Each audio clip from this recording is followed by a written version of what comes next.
Miradas recientes de las historias del arte en México. Un programa producido por UNAM Chicago y coordinado por la doctora Denise Fallena del Instituto de Investigaciones Estéticas de la UNAM en Oaxaca. Especialistas nos comparten diferentes perspectivas sobre los estudios más recientes de la historia del arte en México.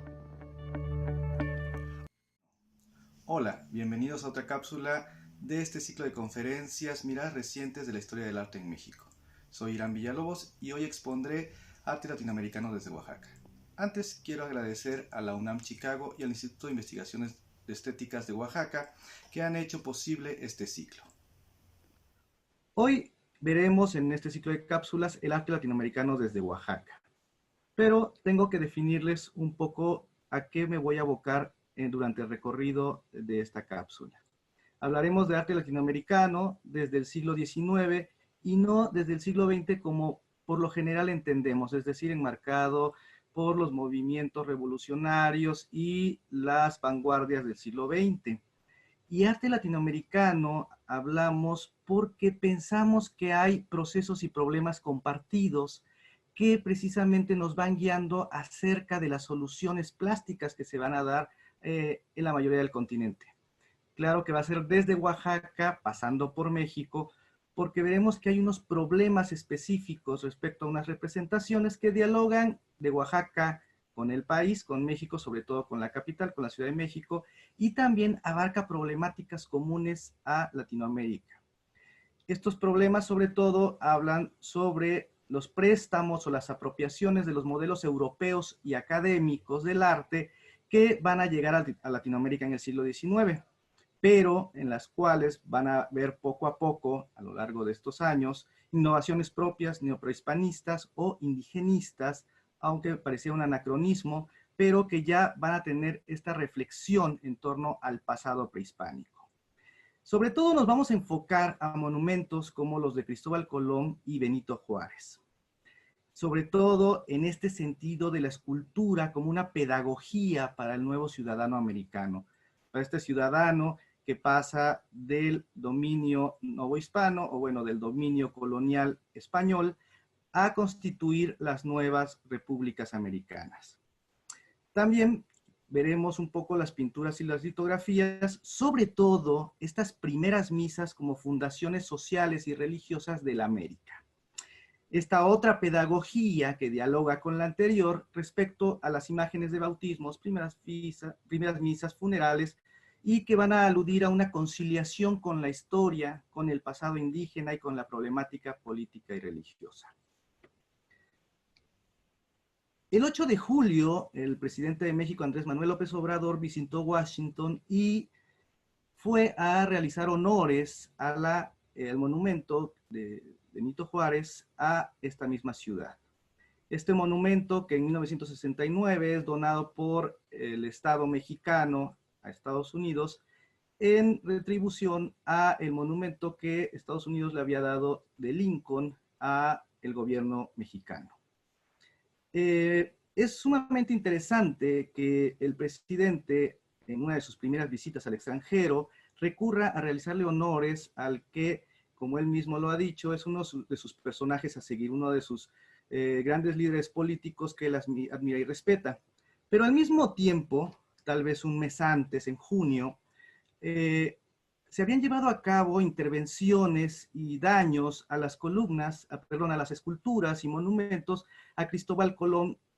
a lo largo y ancho de Estados Unidos. Esto por la muerte de George Floyd y los abusos raciales de Estados Unidos. En el País, el periódico español,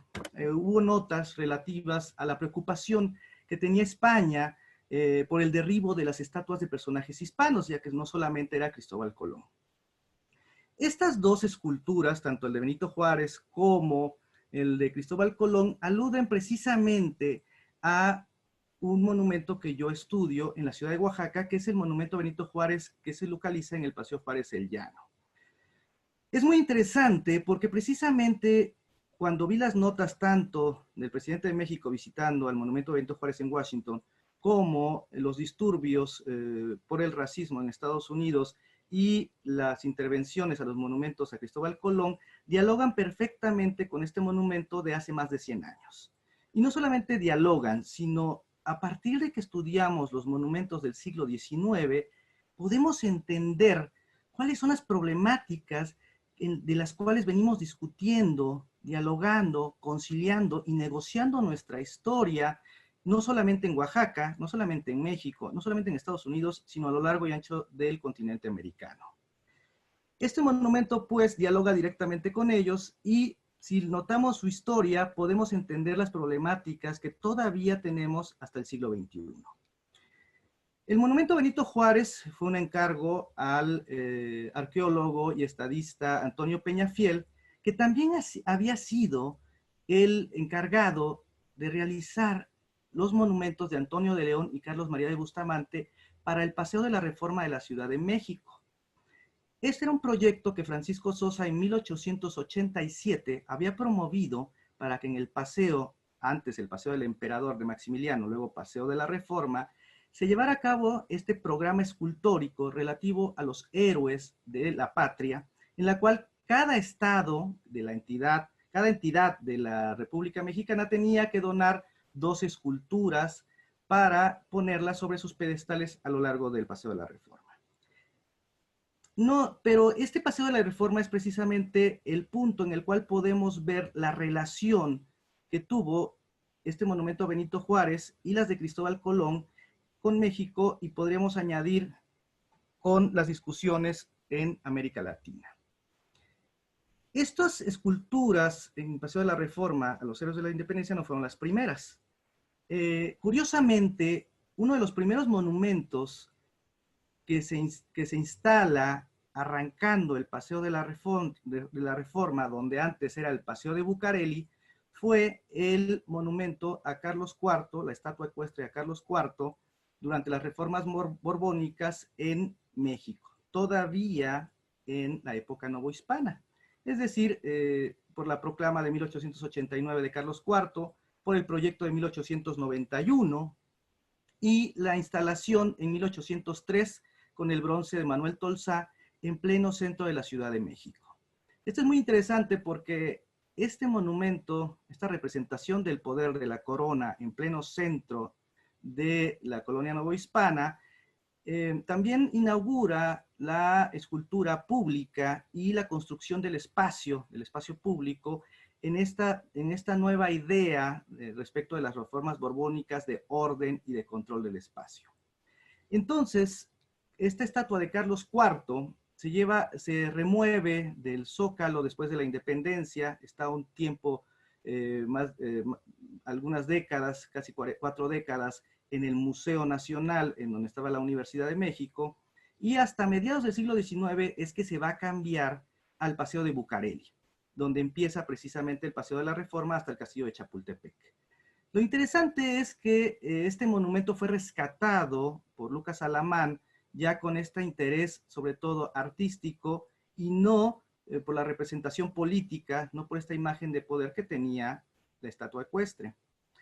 Después de Carlos IV, de la estatua ecuestre de Carlos IV, se llevó a cabo la instalación del monumento a Colón en 1877. Realmente fue un proyecto que venía desde muy antes, pero que se consolida hasta 1877 porque don Antonio Escandón, con un poco con la asesoría de otro arquitecto y de otros escultores, pretende alzar este monumento años antes, no puede realizarlo, y es hasta la década de los 70 que cuando va a París le pide a Charles Cordier que funda el bronce alusivo a Colón. Colón, con las 4 frailes representados, con Antonio de Marchena, Diego de Deza, Pedro de Gante y Bartolomé de las Casas, en esta imagen totalmente apologética del explorador y del descubridor del continente americano. En los relieves que están en el pedestal, recordemos que los monumentos en sus 2 dispositivos formales, tanto el bronce o la escultura como el pedestal que lo eleva, siempre están en relación y por lo general el pedestal comunica o establece historias relativas al héroe o al personaje al cual el monumento es relativo. Estos relieves cuentan historias, sus hazañas, su vida, y en el caso de Colón queda más claro precisamente cuando está el desembarco de Colón en uno de los relieves del pedestal o en la construcción de la iglesia en la isla de la Española. Es decir, en relación a su viaje, su exploración, el descubrimiento, el desembarco y el establecimiento de la iglesia en el continente americano. Pero les decía que este monumento de Charles Cordier realmente tiene una relación directa con el yeso de Manuel Vilar. Manuel Vilar, un maestro catalán que llega a la Academia de San Carlos a mediados del siglo XIX, precisamente en su reestructura, para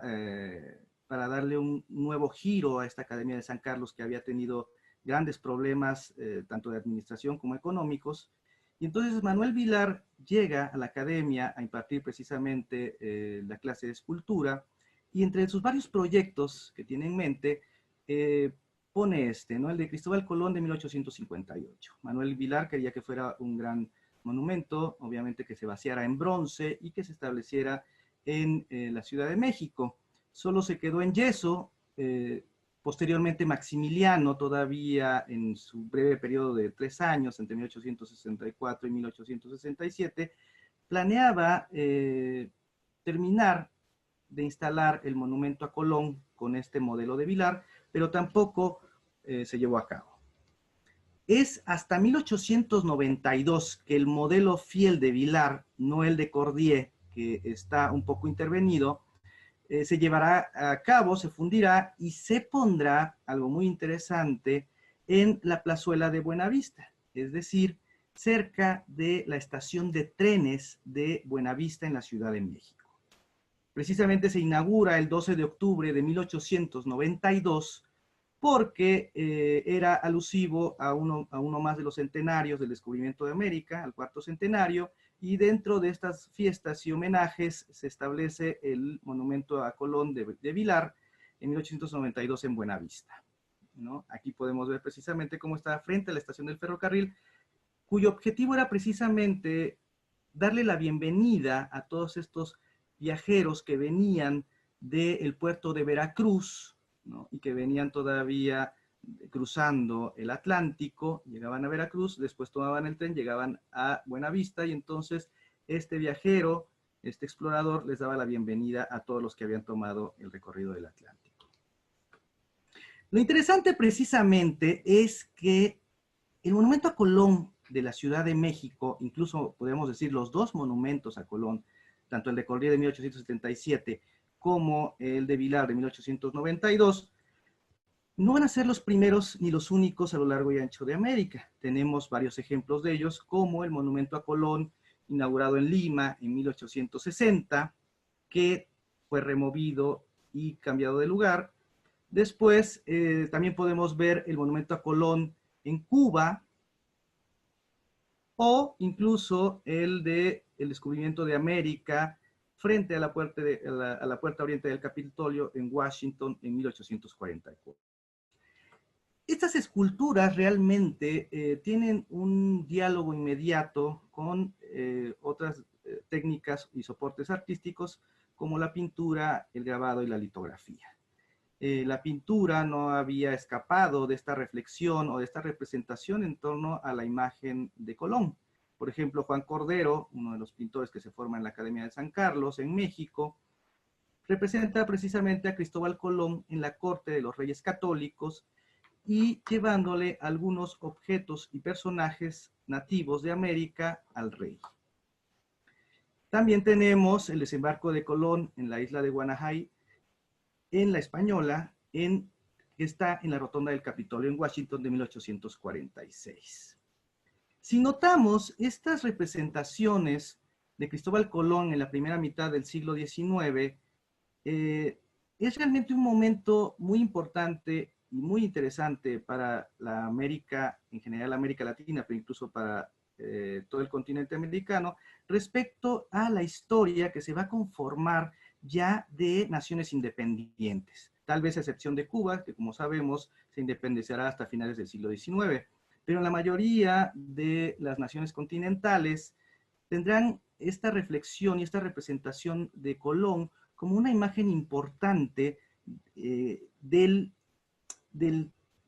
traer la civilización, la religión y el progreso al continente americano. Pero además de estas representaciones de Colón, que va muy de la mano precisamente, son las llamadas primeras misas. Tenemos una colección de las primeras misas llevadas a cabo en los desembarcos o de las fundaciones de las primeras ciudades en la América Latina durante todo el siglo XIX, que realmente remiten y hacen un paralelo histórico con precisamente el descubrimiento y la conquista de las colonias americanas en el siglo XVI. Tenemos esta de la primera misa en Cuba, o las de Rugendas, la primera misa en San Vicente de 1532, bueno, representando 1532, pintada en 1845, o bueno, una serie de pinturas alusivas para Río de Janeiro, en Sao Paulo, o bueno, otra de San Paulo, o la elevación de la cruz de Pedro Pérez, que precisamente, además de las primeras misas, era el desembarco o la incursión en tierras nativas y la elevación de estas cruces, esta evangelización de tierras paganas o idólatras, y entonces la instauración de la verdadera religión. De estas imágenes recupero sobre todo esta, la de Víctor Meireles, la primera misa en el Brasil, de 1860, en la cual Víctor Meireles, junto con su mecenas y con algunos textos supuestamente originales respecto de la conquista del desembarco y la conquista del territorio del Brasil, van a configurar este mito de origen sobre la cultura brasileira, sobre el posterior pueblo brasileiro del siglo XIX. Es decir, esta primera misa va a tratar de negociar y conciliar las diferentes culturas, los diferentes fenotipos, o bueno, llámese en la época, razas, que constituyeron el Brasil, según esta pintura, desde el siglo XVI, y de las cuales van a dialogar con los problemas sociales que tenían en el siglo XIX. Es decir, después de estas independencias de las naciones americanas va a venir una problemática muy importante respecto a de quiénes somos, cómo se construyó nuestra cultura, quiénes son los integrantes sociales de esta mezcla social y racial, y con base tanto en la literatura como en las representaciones visuales, se va a dar esta constitución de la fundación, no solamente de ciudades, sino la fundación de una nueva cultura, la cultura nacional, este nacionalismo incipiente del siglo XIX. Rescato esta historia precisamente de Meireles porque en la ciudad de Oaxaca, en el templo de San Juan de Dios, una de las primeras iglesias fundacionales en esta ciudad en el siglo XVI, se va a establecer un ciclo pictórico relativo a los momentos más importantes y queridos para el catolicismo local. El monseñor Eulogio Guilou, el último obispo y primer arzobispo de Oaxaca, que llega en 1887,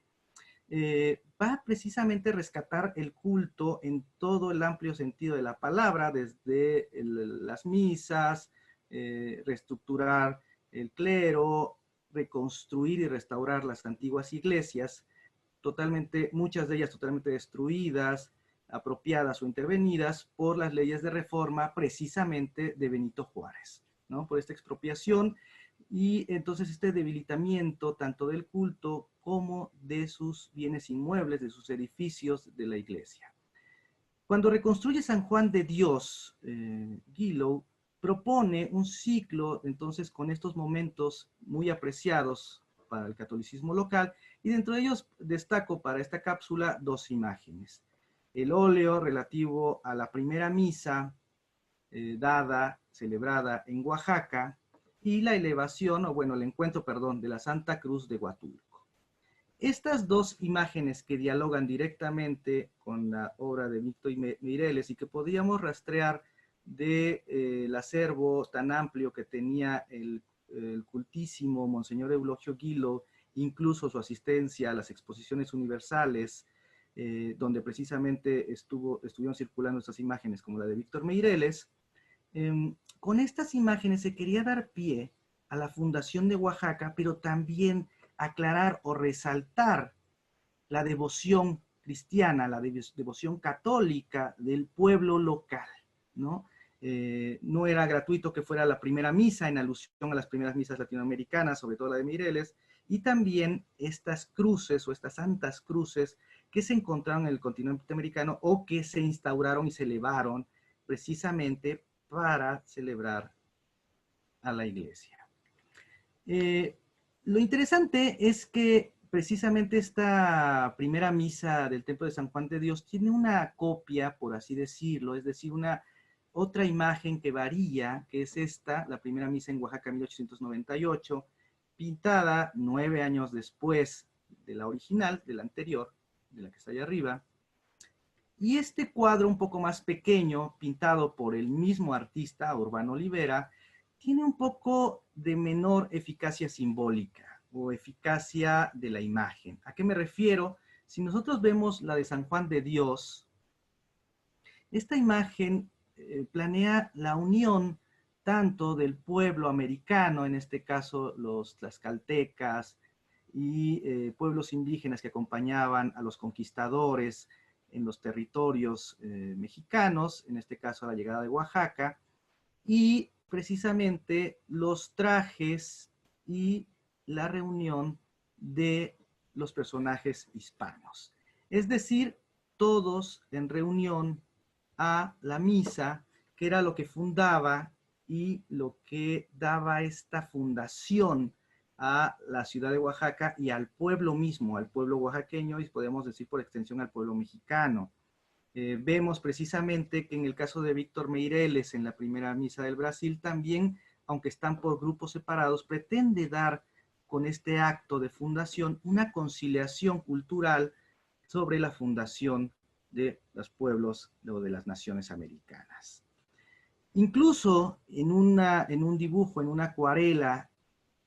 en un álbum denominado Los Indios Oaxaqueños y sus monumentos arqueológicos, también podemos ver esta fundación tal vez con un poco más de mala factura, un dibujo más esbozado, en el cual precisamente también se da un poquito de menor eficacia cuando vemos a los hispanos de un lado y a la población original del otro. Es decir, estas imágenes también tenían que cumplir con ciertos requisitos para lograr este efecto y esta comunicación visual al público que las observaba y que podía entender esta negociación en torno a la cultura nacional del siglo XIX a partir de un acto fundacional como era la primera misa. En este ciclo, entonces, podemos ver cómo el Monseñor Eulogio Guilo está tratando de realizar una pedagogía religiosa en torno no solo a los momentos más importantes de la implantación de la religión cristiana en América, sino realmente en dar estos elementos más importantes para el establecimiento de un nacionalismo incipiente en México, de los cuales la religión sería un papel muy importante. Pero además de estas imágenes fundacionales, podemos ver una escena de los rituales en esta serie de los mártires de Cajonos, que también manda, que pide Eulogio Guilo a Urbano Olivera, y en la cual está tratando de representar la herejía o la idolatría todavía de los pueblos indígenas del siglo XVII en Oaxaca, y precisamente el acto heroico, ¿no? y posteriormente el martirio de estos personajes de Cajonos que habían dado cuenta a la iglesia de esta zona de Oaxaca de todavía estos actos de idolatría, estas manifestaciones de paganismo, a pesar de la llegada de la religión verdadera. Este cuadro dialoga directamente con otro, que es Las Casas defendiendo a los indígenas, es decir, Fray Bartolomé de las Casas, en esta comunicación directa relativa a todo el papel que habían jugado muchos de los integrantes del clero a la llegada de América en arriesgar su vida no solamente para evangelizar a los pueblos nativos de América, sino el riesgo que había tenido para conciliar entre ambas culturas e incluso para defender a los pueblos indígenas de América en contra de los abusos de los españoles. Estas pinturas incluso fue tan interesante que se llevaron a cabo representaciones en varios de los desfiles, carros alegóricos, tanto, incluso aquí vemos un caso de la coronación de la Virgen de la Soledad de 1909, como de los actos conmemorativos de la independencia en 1910. Lo interesante es que estos carros alegóricos, aquí en la representación de las fotos de una revista de la coronación de la Virgen de 1909, también estos carros alegóricos también tenían representados varios de los elementos de lo que era importante para la conformación de la sociedad oaxaqueña, mexicana, en ese momento. Es decir, no solamente había una representación de Fray Bartolomé de las Casas como evangelizador, sino del papel de las industrias, oficios e instituciones que en ese momento llevaban a cabo el orden, el control y el progreso del país, como la minería, el comercio, bueno, la revelación del cristianismo, la agricultura e incluso la alusión con el pasado a las ruinas de Mitla, a las ruinas prehispánicas, que actualmente sigue siendo una zona arqueológica importante en la ciudad de Oaxaca, de Mitla. Precisamente podemos regresar a la figura de Manuel Vilar, aquel que había llevado a cabo ese modelo del monumento a Colón, y que también había llevado a cabo imágenes relativas a Moctezuma II, a Iturbide y a la Malinche. Personajes que en este momento se están negociando en la historia de México. Eso hay que dejarlo muy claro. Aunque después de 1920, en el caso de México, se llegue a construir un poco más coherentemente la historia de México y a consolidar una cierta narrativa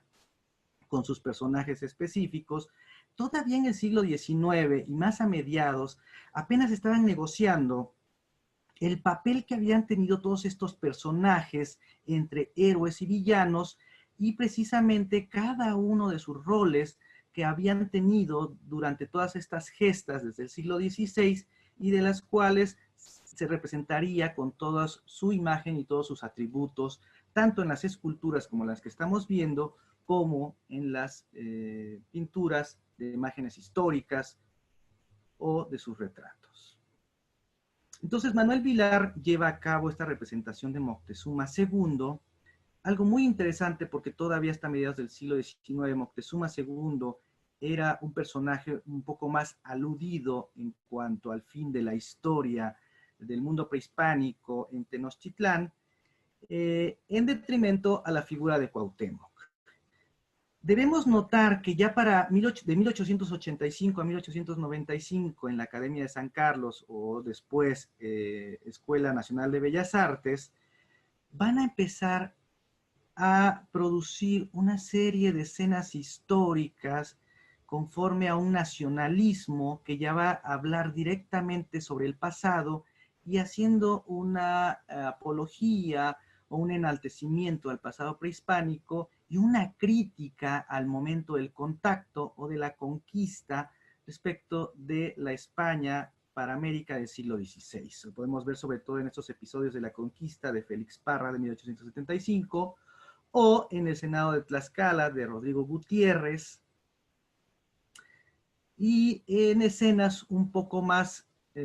digamos, mitológicas o alusivas a estas ideas sobre el pasado prehispánico, como el descubrimiento del pulque. Les hago el detalle, si ustedes ven, de estas cámaras neoprehispánicas, ¿no? Les hago el detalle porque es muy interesante que a finales del siglo XIX todavía,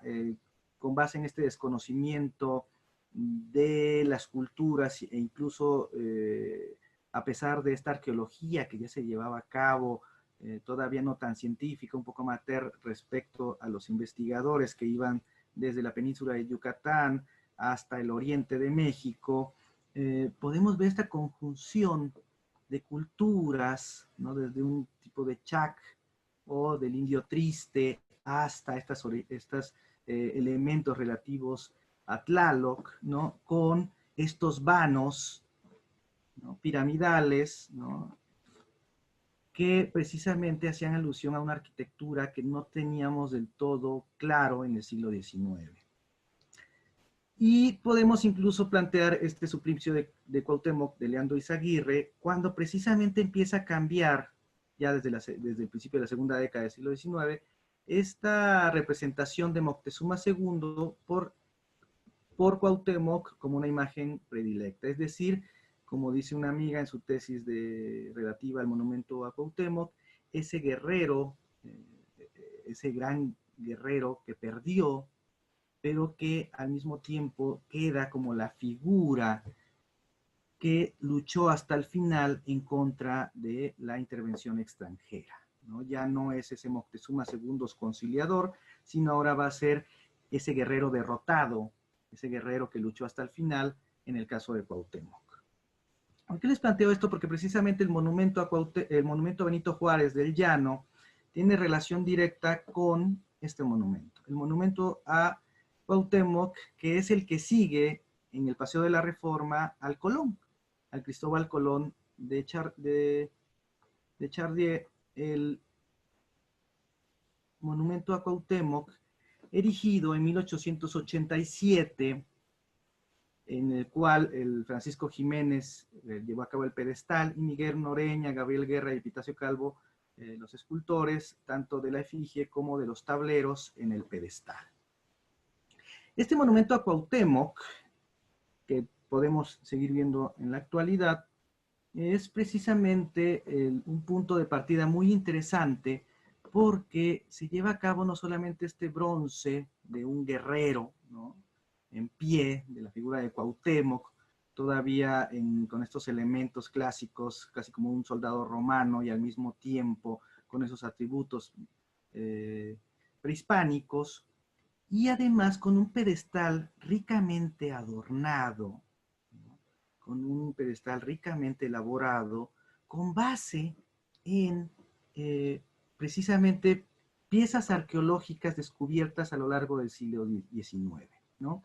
Tenía una conjunción de elementos que iban desde la zona maya, la zona náhuatl, zapoteca y mixteca, como precisamente las grecas de Mitla que tenemos acá. Este monumento va a tener en su pedestal, como habíamos dicho, estas historias alusivas al homenajeado, en este caso el encuentro con Cortés o cuando lo apresa, y después el martirio, ¿no?, o la quema de los pies del tormento de Cuauhtémoc. Estas imágenes del pedestal podemos notar su relación con el pedestal del monumento a Benito Juárez en la ciudad de Oaxaca. Cuando se ha hecho la investigación relativa al monumento, no se sabía exactamente de dónde se habían tomado todos estos motivos y estos elementos, estos ornamentos de Benito Juárez, así que se había pensado que era como el monumento a Cuauhtémoc con muchas de las culturas participantes en el país. Pero resulta que ya en los documentos que hemos encontrado afortunadamente, el encargado de llevarlo a cabo, Antonio Peñafiel, según su referencia, dice que es un pedestal estilo neto zapoteco, y así lo dice, neto zapoteco. Es decir, que esperaban a partir de este pedestal zapoteco que se reconstituyera, según él, e incluso según Porfirio Díaz, el presidente de México, los nuevos estilos nacionalistas, ¿no?, estilos nacionales, en el cual este iba a ser puramente zapoteco y se esperaba que hubiera zapotecos, pedestales o estilos artísticos mayas, náhuatl, etcétera, relativos a todas las culturas nacionales de México, como decía precisamente la información del siglo XIX.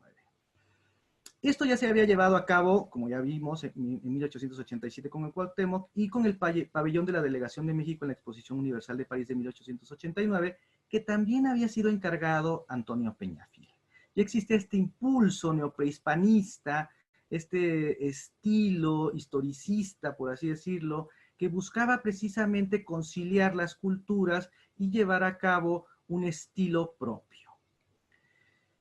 Pero lo más interesante, de hecho, es el mismo bronce de Benito Juárez, en el cual con su mano derecha apunta a la corona que está a sus pies, la corona de la intervención francesa de Maximiliano de 1864-1867, y con la mano izquierda apenas abraza la bandera de México, que había sido mancillada por las guerras internas de nuestro país, sobre todo, y así lo dicen los discursos alusivos al monumento, las guerras iniciadas en apoyo a la religión y a los conservadores, y entonces esa bandera se encontraba mancillada, herida, era una bandera que ya estaba casi hecha a pedazos. Lo curioso es que antes de esa escultura de Benito Juárez había otra en el mero centro de la ciudad de Oaxaca, en el Zócalo, y que fue quitada precisamente del Zócalo de la ciudad de Oaxaca para removerla al pueblo nativo de Juárez, Aguelatao, y esto se lleva a cabo en 1895, y entonces en 1897 por fin se inaugura la del Llano. ¿Cuál fue el problema de quitar y poner otra escultura? Además de que la gestualidad, el discurso que comunica las dos esculturas son diferentes, también parece que era muy incómoda la figura de Benito Juárez dándole la espalda a la Catedral de Oaxaca. Es decir, su antagónico, su enemigo natural de Benito Juárez, que había sido la Iglesia durante todo su gobierno, otra vez parecía que la ofendía, ya no con las leyes de reforma, sino con su escultura que precisamente tenía como atributos esas virtudes liberales y esos decretos de las leyes de reforma. Y precisamente cuando se inaugura el monumento a Juárez del Llano, con todas estas coronas, con todos estos arreglos florales que llevaban tanto los liberales como los masones, parece que pasó lo mismo, ¿no? El monumento a Benito Juárez le da la espalda ahora a la iglesia de Guadalupe, y entonces tenemos un problema entre la ubicación de los dos monumentos como de su lenguaje por la orientación, es decir, dándole la espalda a la iglesia siempre.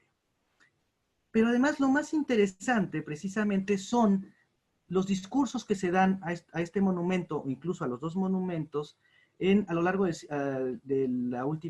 las últimas décadas del siglo XIX en Oaxaca. Son